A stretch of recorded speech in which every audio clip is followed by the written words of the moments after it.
Perfect. Welcome, everybody. You are here at the Using the NICE framework as a metric to analyze participant competencies, specifically in relation to the CyberForce competition. So we want to welcome you to the talk and discussion here. There'll be three of us talking, and we'll introduce ourselves right before we talk. So I'm first. My name is Nate Evans.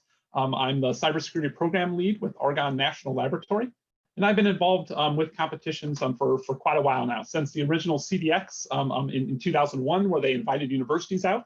I participated in that. And since then, I've been involved in competitions, helping to launch the Iowa State's cyber defense competition, as that's kind of grown and expanded, as well as participated in the CCDC program, as well as with Cyber Aces, and been involved in just a wide number of sort of competitions. And then at Argonne, we launched the Department of Energy's CyberForce competition a few years ago, and started with the goal to map that into the NICE framework as much as possible. So with that, you might be asking, what is a national lab? So next slide, please. So there are 18 national labs across the nation. Argonne is located just outside of Chicago.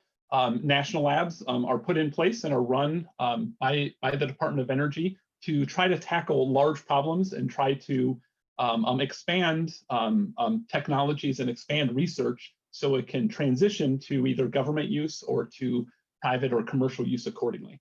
So with that, we do a variety of research in the cybersecurity world. And with that, when we were looking for a variety of different problems where we could plug in, we saw the cybersecurity workforce gap as a pretty significant problem, specifically in the sort of industrial control system and ICS spaces. So with that, we decided to create the CyberForce competition. And when we were looking for a way to judge its value and judge its impact for the students, the NICE framework came up as a viable option for that. So with that, I will pass it on to Amanda Joyce, who's the director of our competition. Next slide, please. Thanks, Nate. So hello, everyone. I am Amanda Joyce. As Nate mentioned, I work at Argonne National Laboratory. I am the, impromptu CyberForce competition director. I'm still seeing the laboratory side. Can we go to the next slide, please? Thank you. So the competition overview. So the CyberForce competition is a day-long scenario-based competition.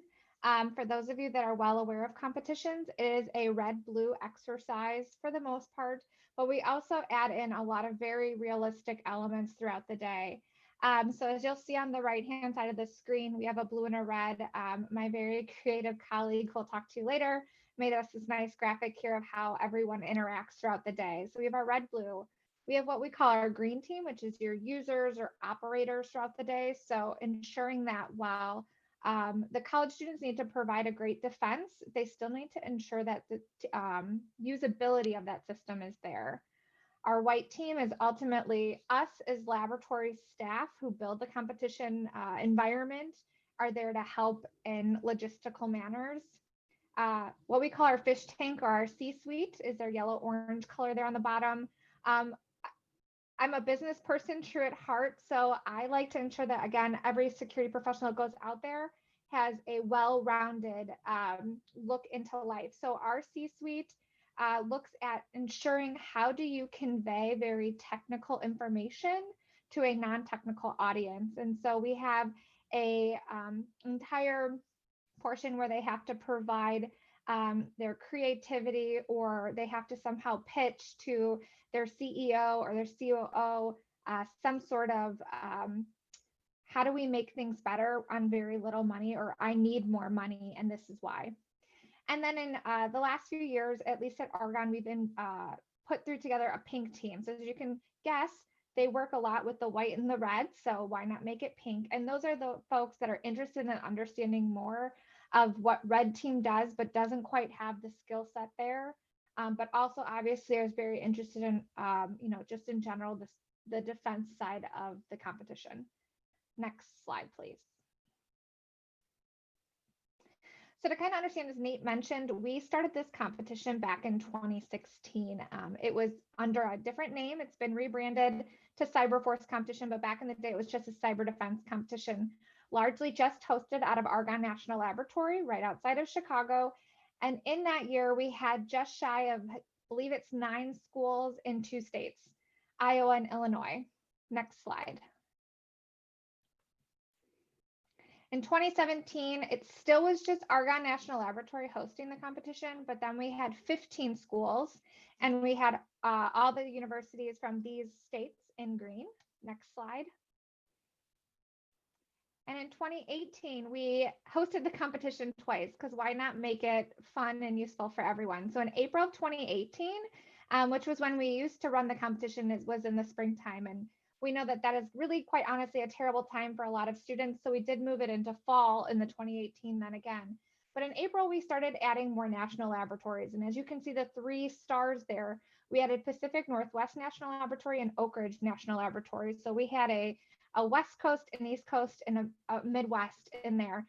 And in the red states there are those that participated, including Puerto Rico, for the competition for April of 2018. Next slide, please. Like I mentioned, we moved then to December of 2018. So we moved into the fall winter timeframe moving forward. And then we added, so we were at 7 labs come December. As you can see across the lab, we had Pacific Northwest, we had Lawrence, Berkeley, Idaho, Sandia, Argonne, Oak Ridge, and Brookhaven National Laboratory. And all those states in blue, including Puerto Rico, were all a part of the competition. Next slide. And why not make it bigger? We added 3 more national laboratories in 2019, which then added all of this other more states to the mix. So next slide. So in 2020, I guess, that's my own fault for not knowing how to know what year it is. Obviously, times are different. We are not in person. And I'll talk through that. But this year alone, we're accepting quite a few folks from all over the United States. As you can understand, my color scheme here, we go by the competition color. So this year it's purple. We have accepted folks from 42 of the 50 states, and that's every state that applied. So all 42 states that applied were accepted, and then also the District of Columbia. So it's pretty exciting to add more to the mix. So could you add next slide, please?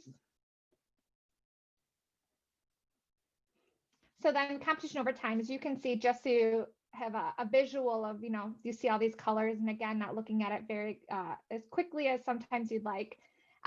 Throughout the time of where states started to add, as we added laboratories throughout time, where states started to go. So we still have a few more states to go. And we still have probably a few more territories to hit, but over time we've almost hit the entire United States, which is super exciting for us, and obviously a goal to hit all of the United States. Next slide, please. So as I mentioned, 2020 is a massive change for us, as all of us are sitting here in a virtual environment.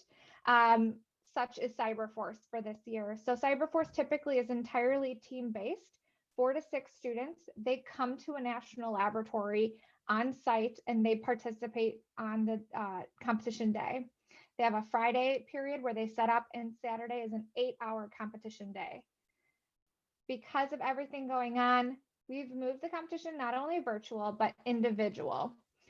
So students still have to apply based on university. So they have to be part of a university. So we had 815 individual student registrations this year from 42 states and the District of Columbia. 198 unique universities applied, which is 52.5% of new universities to the competition. So one of our main goals every year at the competition is to ensure that we continually look at providing unique institutions the ability to participate in the competition.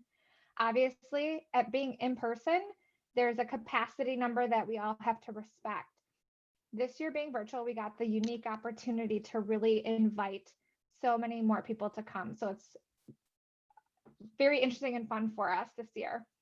And we already have well over, at this point, 600 volunteers for our green and red teams, which is a super exciting time for us. So we have well over thousands of people participating in this competition.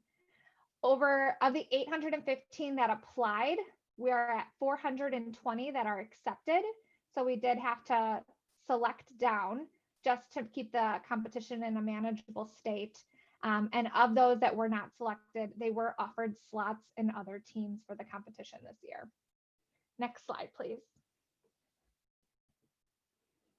So as I transition this over here to Jennifer here shortly to talk through specifically how we use NICE in one of our main areas of the competition.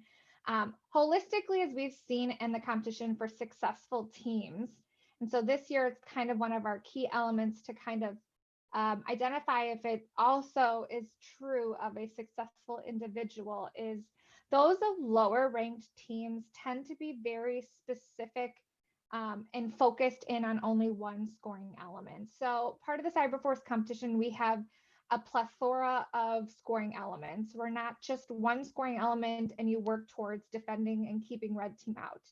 You have to keep your system usable. You have to keep services up. You have to keep red team out. You need to be able to provide documentation. You have to be able to talk to someone about it. You need to also throughout the day, as Jennifer will talk about, do anomalies, which are real world activities and challenges that you would normally see in your business environment. When students focused on one specific element, they tended to be lower ranked because they didn't concern themselves with the holistic picture. Or again, similar to focusing only on specific elements, they just opted to not participate in some of the scoring elements. As we like to mention, all of our scoring elements are really optional. At the end of the day, you don't have to do any of them, but if you want to try to win, you really need to try to dabble in all of them. For the high ranked teams, we tended to find that those that were well-rounded and prepared. So they read through the scoring documentation, they prepared their systems, they had selected team members that would work for an overall goal for them. So they had a Windows administrator, they had someone that was a Linux administrator, they specifically put someone on their team that would look at email or whatever the case was. They really looked at how could we make our team best. They really thought through an out-of-the-box creativity. So at the end of the day, we really do provide these unrealistic expectations on college students. They have to use freeware. They can't pay for any services. They can't go out and buy the latest and greatest thing that the university is willing to upfront for them and utilize. Whatever they put into their systems has to be free and available to all students across the United States. So if it requires any specific .gov or it's only available to that university, it's not allowed. So students really need to think through that creativity element. And then finally, they tend to not overthink the process and they really ask thoughtful questions. Unique thing about the competition is we allow students 3 weeks ahead of time to look through their environments. So when they get that environment, which for us for CyberForce this year is November 14th, 2020. So that's just shy of 3 weeks away. Students got access to their systems yesterday. So first step one, as we always tell students, is read through the documentation provided to you thoroughly. Read it through many, many times to make sure you understand what's being asked of you and what's being given to you. And then go through and ask thoughtful questions. Ask other participants, ask prior participants for help and advice. And those teams that are most successful tend to do that they don't jump the gun and just start asking for help immediately, that they really try to think through and out of the box. So with that, I'm going to say next slide, and I'm going to turn it over to the lovely Jennifer. Thank you, Amanda. My name is Jennifer Fowler. I'm a cybersecurity analyst at Argonne National Laboratory. And this is my recliner making like a random appearance. I'm the Anomalies lead for the CyberForce competition. So could I have the next slide, please? Thank you. So the Anomalies were kind of just, on the first year, we were kind of thinking, what can we do to have students have something to do in like those off moments? So anomalies were born, and they were just like a couple of anomalies, nothing really too intense or technical. And then as we've grown throughout the competition, you can clearly see that not only have we grown in size, but we've also grown in like technicalities and like how, like all these different elements coming into play. We have an industrial control system on students' tables that they have to like manage and protect from the red team using outdated software, so they have to get super creative. And then also with that, we also grew the anomalies. So our anomalies are just basically challenges ranging from anything from reverse engineering to a forensics machine that you have to go through and see what malware attacked the machine, to cryptography challenges, and all of these anomalies map to the NICE framework, not only in category but also in like work roles. So we map it down to the knowledge, skill, and ability that the student, should they solve the anomaly correctly, be competent in. And so anomalies, like Amanda mentioned, are completely optional. However, we have noticed, especially in last year's competition, that those that did opt to complete anomalies, that was the make or break in their scoring. Every year anomalies are kind of worth varying levels of points. But last year it was such that the first couple of teams were edging each other out based on what anomalies they were solving. And of course, the more difficult the anomaly, the more points they are worth. And I'll go through that on the next slide.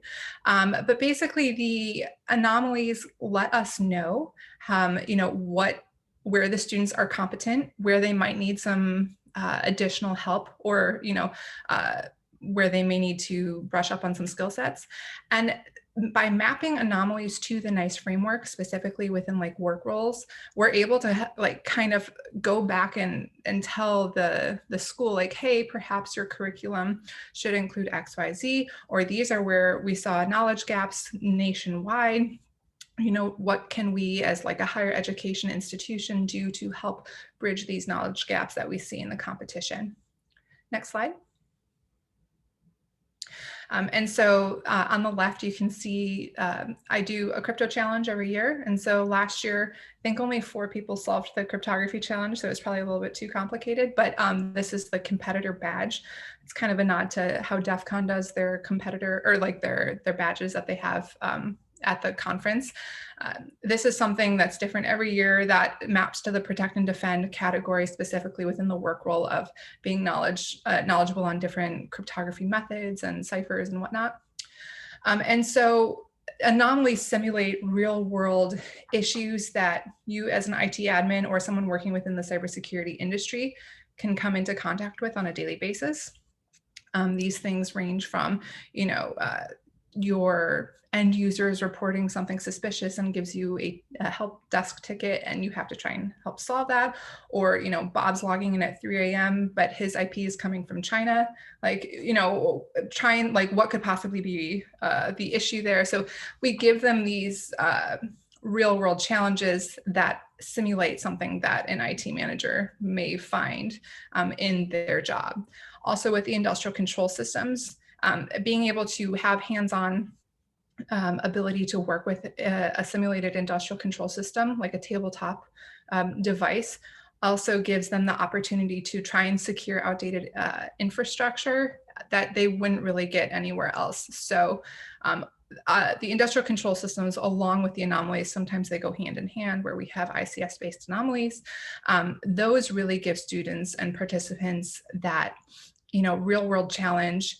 We sometimes support the red team by creating anomalies that may help provide a vulnerability within a system that they can exploit. We want to simulate real world network where administrators may not be able to just focus on the one task of just monitoring their system, but also trying to manage a bunch of different things at one time, because we all know that is very, very real world scenario there, where we all have to wear a bunch of hats and still complete everything on time.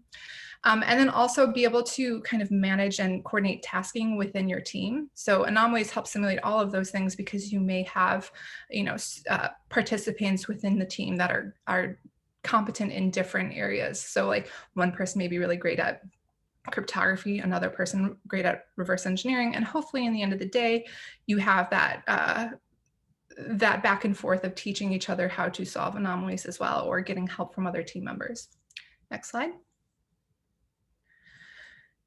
So I'll just breeze through this since I'm sure we're all aware, but NICE framework has 33 specialty areas, 52 work roles, and within the competition last year, we had 68 anomalies that were each mapped to a different category and work role.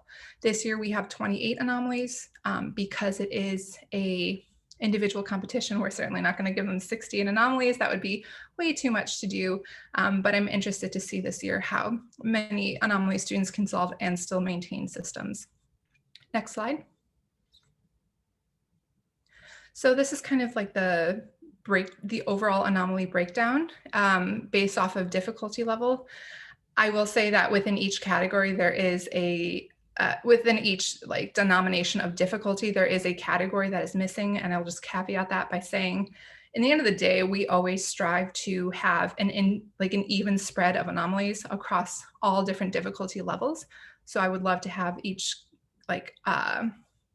category represented equally within each difficulty denomination. However, things end up happening where the anomaly ends up not working, or the dependency file won't open, or the person who is making the anomaly suddenly has something else to do and they can't complete it. So we do have within each difficulty denomination, we have one category within the NICE framework missing. But this year, fingers crossed, we should have equal representation across all difficulty levels and categories. So within the 2019 competition, there were 22 easy anomalies spread across 7 categories, 17 medium anomalies spread across 6 categories, and 11 hard anomalies spread across 6 categories. And then easy anomalies were a maximum of 15 points, medium anomalies were mapped to a maximum of 46 points, and difficult anomalies were given a maximum of 78 points. If they got the answer mostly correct, I did award partial credit. I don't know if I'll be doing that this year because we have 400 participants and that would be a lot to go through. For the majority, all anomalies are auto scored. So it's just an autocomplete feature within our scoreboard. But you always have someone that misspells it or it's mostly correct. So some partial credit was given for that. And one other thing I will caveat is that, in the end of the day, there are humans that are making these challenges. So the difficulty ranking may be slightly subjective, where we as subject matter experts within our field think something is easy when really it might be more difficult for a student or a participant competing in the competition. So there's a little bit of subjectivity on difficulty levels there, but I think in general we did have other people QA anomalies and also QA the difficulty level. So we did try to be as accurate and as fair as possible. Next slide. And so here you can see kind of a breakdown of proficiencies and areas for improvement within the categories and within the difficulty denominations. So in general, as the difficulty increased for each category, the relative success of participants submitting the correct answers decreased. You can see specifically that the analyze category and the protect and defend category within the difficult ranking were fairly low. So being able to map competencies to specific anomalies is very interesting when you look at that data after the fact. So this could mean that, the anomaly was extremely difficult and students didn't have time, or maybe we didn't word it correctly, or maybe there's just a lack of knowledge in that area. So, these are things to, as we move forward, especially this year, it will be interesting to see over time, like this year, do students perform better in the analyze and protect and defend category? Is something to look forward to. Next slide.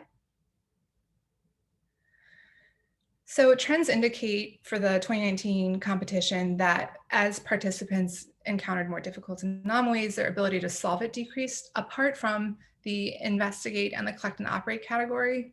And this could mean that maybe we didn't score them correctly. Maybe there was a medium difficulty that should have been hard, or vice versa. But in general, I think, it could mean that we maybe didn't score it to the knowledge of the students, or it could mean that, they have a higher proficiency or lower proficiency, just depending on that area. Next slide. Thank you. And so, like I mentioned earlier, sometimes things happen where we were supposed to have an even spread of anomalies, but the oversee and govern category had no medium or hard anomalies, and therefore is kind of just represented as a single point on that graph. And also because the scale for for difficulty was subjective, the perceived difficulty for us may have been different than what the students saw as a difficulty, which could explain the upward trends in those two categories, or they could just be more proficient in that category. Next slide.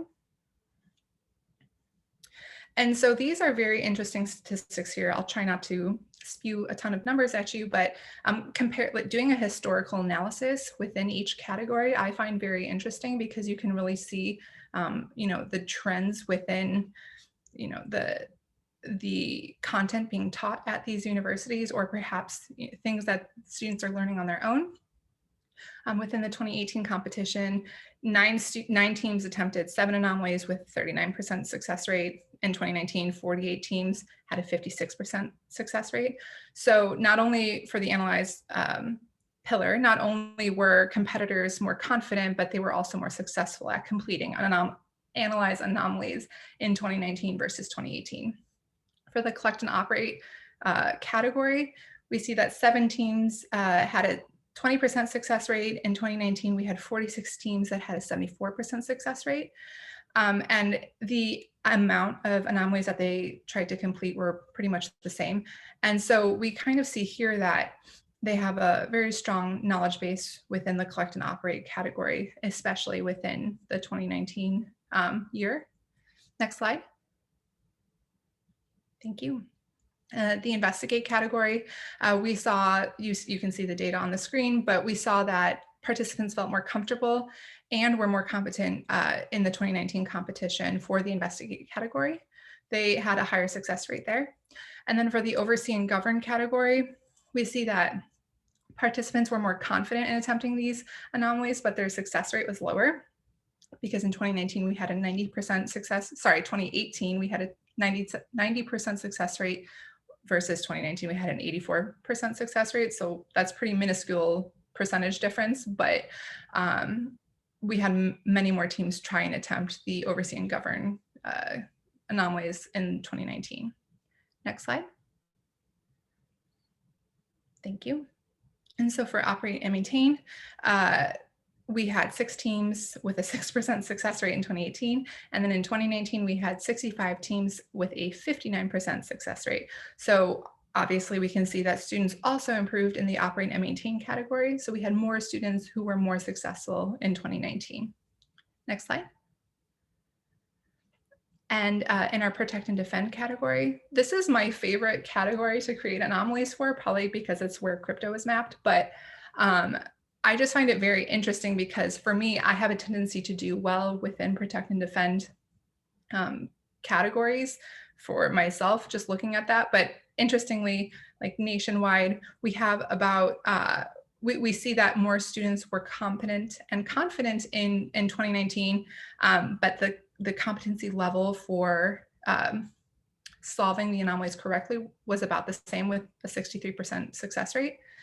And then securely provision, in 2018, we had 32 teams with a 72% success rate. And in 2019, we had 54 teams with a 58% success rate. So although students were more confident in the insider threat hunting from the 28 competition, they struggled a little bit more with the PCAP file structure configuration and steganography based anomalies that were provided in the 2019 competition. Next slide.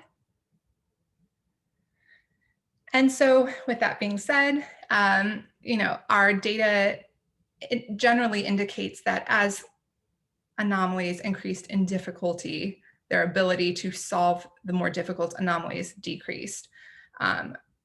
Being able to point out specific comprehension gaps within the student's knowledge by mapping it to the NICE framework is extremely beneficial. We can then, this year we're giving them scorecards where they can see where they were very proficient versus where they may want to brush up on some skill sets. And then we also give them resources where they can brush up on those things. So it's not only useful for us for future competitions, being able to make anomalies that really cater to either comprehension gaps or proficiencies, but also for the students after the fact, being able to see, where they should brush up on these skills for future job applications is incredibly beneficial. And, while this isn't a snapshot of every student within the United States, 104 unique schools within regions of the United States, we feel pretty accurately kind of describes nationwide comprehension gaps versus proficiencies. And I don't know if any of my other co-presenters have anything else to say for the conclusion, but I think that is our last slide. Yeah, so you can go to the next slide, please. So with that, we have a few minutes to sort of answer questions. We see a lot of questions pop up in the Q&A here, so we will clarify those kind of quickly, and please feel free to ask more accordingly. But yeah, we're excited about this. We're excited to sort of map it and to see sort of year by year sort of trends and sort of changes with that. We're also very interested this year to see how it varies with team performance versus individualized performance. So we're very interested in to see, how that changes things and what that does to the overall kind of abilities and comfort level of these students and these teams accordingly. So with that, we'll tackle kind of a few of the questions here just with our remaining, 5 minutes or so. It was initially actually asked and answered by Amanda, who talked that we aren't just university focused. We do have colleges, we have community colleges, we have kind of up and down in the education chain. We're also looking and starting to explore even bringing this down to the high school level and even bringing it up into the professional level accordingly. A couple years ago, we actually had our first kind of professional team even participate. Those are people that already graduated kind of in the job seeking sort of market. And so with this, one of the things that we kind of lightly touched on was that we provide each student a sort of report card that shows their strengths and weaknesses across the actual NICE framework with this. And so we want that to be something that ideally they can take and utilize to go and get training where they may have gaps, or potentially even utilize that as something they could put on a resume and to show that they have a competency in this area, or that they're able to sort of move forward in this area, or things like that from a resume perspective. So with that, so on the first question about in the year-over-year anomaly by category statistics, were the same school teams attempting the same category anomalies? So I will defer to Jennifer to sort of answer that. Sure, that's a great question. I'm sure we definitely have that data, but breaking it down by individual school and individual participant, we did not do, because the amount of data that we would have to go through would be intense. But I know Amanda, do you know how many returning students we have? We usually have like a good number of returning students. So we typically are roughly around a 50-50% return rate. This year, we're looking at a 40-60, 40% return, 60% brand new. So it will be an interesting year for anomalies for you. Absolutely. And then are they attempting the same category anomalies? In general, we usually see a pretty even spread of people at least attempting. Now, whether that's actually successful, that's a different kind of category. But I would have to get back to you on if they're attempting the same category and how proficient or how successful each returning team member would be. That's data that we didn't drill down that far to, but that's an interesting thing to look into, definitely. I will say for the next question, do these brush up resources for the students include specific challenges in the NICE challenge? We have had initial conversations with the NICE challenge group and are looking to potentially integrate some of that in as some of those kind of brush up or those gap filling aspects with that. So that's not in there yet, but the intent is for that to eventually be sort of part of that workforce portal or part of that process. On the next question, are there any opportunities for industry to collaborate with you? For example, some industry hosts their own CDX within the financial sector, and they're opening up to energy and telecom. Yes, we're always very interested in working with organizations and industry. Please feel free to reach out to any of us on that first slide, and I'll also put my email here in chat but it's just nevans@anl.gov. And we'd love them to talk and collaborate. We can collaborate either through, traditional sponsorship, either as, volunteers within the event, or even to collaborate on themes and topics. Each year, we sort of change in the theme and topic of our sort of competition. So the students have a different thing to sort of defend each year. They're generally energy focused and they're generally industrial control system focused. But like last year, for example, we had a dependency chain where teams actually got different pieces of that and they had to connect to other dependencies then down the line. So we brought in, high performance computing, we brought in solar generation, we brought in manufacturing. And so with that, we have a variety of different sort of components kind of with that. Throughout the years, we've ran natural gas components, we've ran traditional energy and electricity, and this year we're focusing on the wind power aspects of that. Yes, we welcome any sort of help from sort of a membership perspective. Anything we can do to sort of get the word out, get more people involved. We're very excited about that. So please feel free to reach out and we can have some more discussions around that.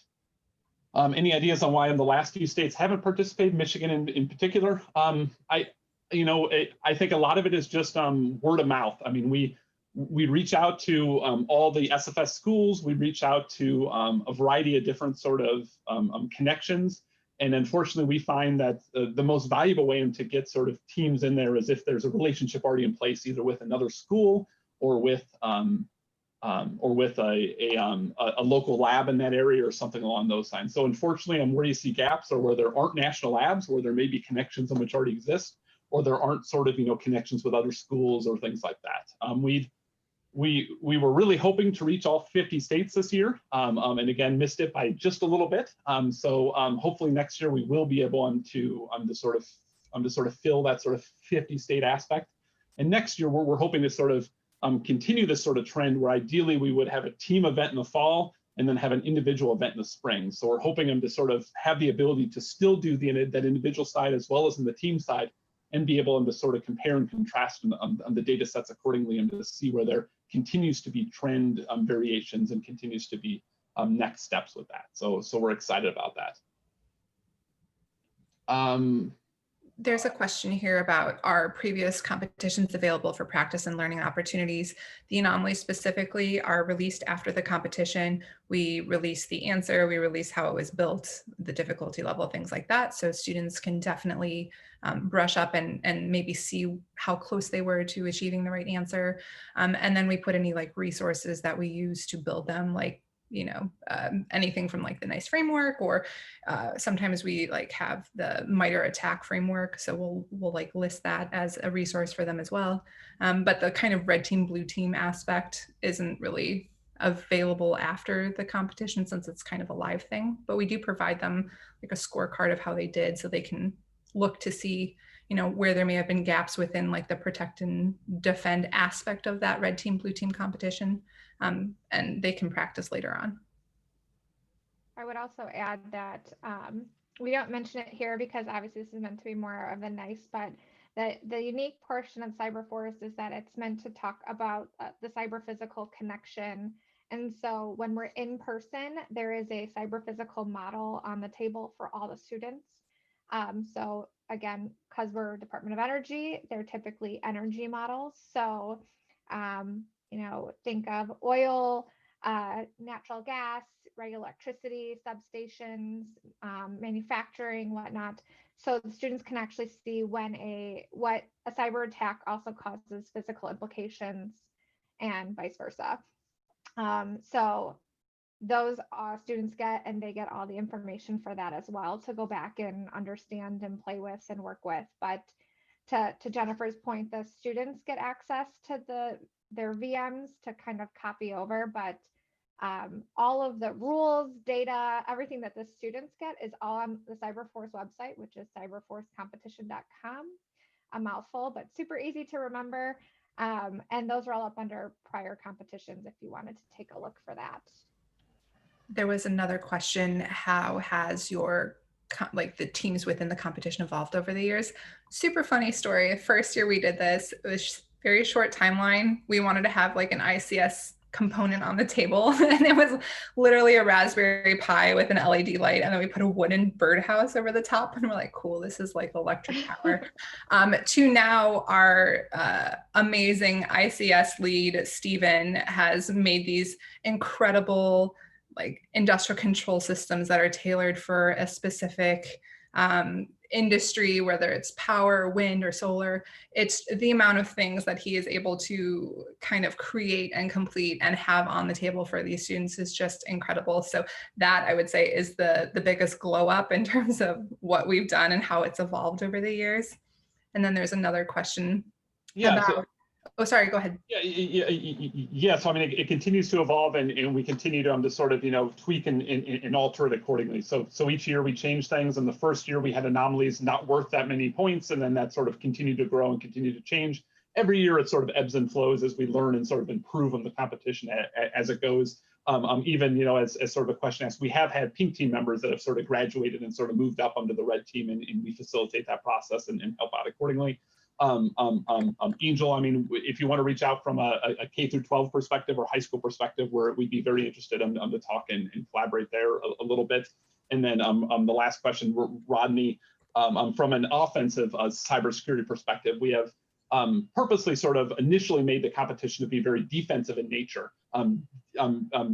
defending these sort of pieces of critical infrastructure and coming with a very creative approach to ideally defend it. It's not all best practice. It's bringing interesting defenses, bringing interesting ideas to sort of defend it, potentially even new research or new approaches. We've always talked about potentially trying to include an offensive side, and specifically as our red team volunteers have grown so large. I mean, Amanda stated, we have 600 volunteers this year between the red and green components. We've looked at potentially trying to have, that offensive component sort of highlighted as part of this also, and demonstrated as part of this. So we have sort of multiple events, a offensive type of event and a defensive type of event happening at the same time, kind of a traditional sort of red-blue perspective. We haven't gone down that route yet, but I could see that happening in the future, and that ties very well into that, continual migration of the teams and continual evolution of the teams. As we get smarter about the competitions and as we continue them to grow in nature and size. So with that, we have hit our time, and I believe there's an exhibit hall break here. So we encourage you guys to go and reach out and visit all the exhibit hall folks. And please, I put my email in there, and evans@anl.gov. Reach out if you have any more questions or you're interested in collaboration. Appreciate your time, and look forward to talking with you guys. And feel free to, as Amanda mentioned, go to our website, cyberforcecompetition.com. and check it out. And maybe we'll see some of you guys participating and volunteering on the November 14th date. So thank you very much.